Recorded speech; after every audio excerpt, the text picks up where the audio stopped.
The next law is Gauss's law of magnetism. It's very similar. It has an integral form and a differential form. But looking at only the integral form in this level of the course, we notice that the Gauss's law of magnetism, section 32.3, has the form of the integral of B dot d sigma, again, over any closed surface. This should be a vector sign, and it's a closed surface, as I've written here, is always 0. Now, what does this mean? Well, up here, it's almost like we had previously, where all the charges are to the outside. But this, it actually comes from the fact that all the magnetic field lines curve around on themselves.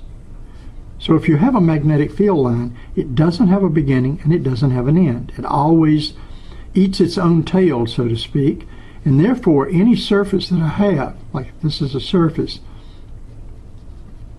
every magnetic field line that goes into the surface will come out of the surface. If it goes into the surface, it comes out of the surface somewhere else. And therefore the total integral of B dot d sigma over a whole surface for the magnetic field is always 0. So there's several things that we can say that are equivalent. Up here, Gauss's law for electricity said that we had sources for the electric field, and those were the charges. Basically here, we're saying there can't be a charge.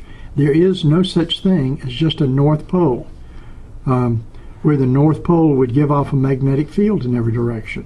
Such an object has never been found. It is not prevented. It is possible that we could have just a single north pole, in which case this equation and other Maxwell's equations would have to be altered. But to the best of our knowledge, there exists no single north pole or south pole in the entire universe. Every magnet consists of a north pole and a south pole, and this actually arises from the fact that these come from electrical currents, which create these fields, and these fields loop back around and go right back into themselves, so that there's no beginning and no end to the magnetic field B that comes from one of these loops of currents. So this equation right here, Gauss's law of magnetism, is equivalent to there do not exist, that's the symbol for exist, and then you slash through it, means not exist, single magnetic poles.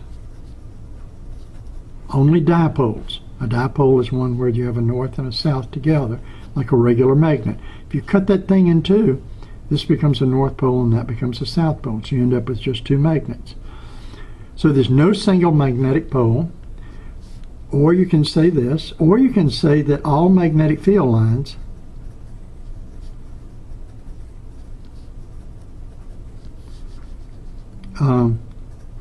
are continuous loops, just like a rubber band. And so although they may be contorted by the environment, they all come back on themselves.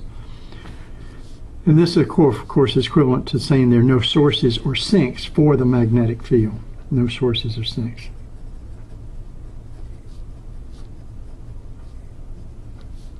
For the magnetic field B.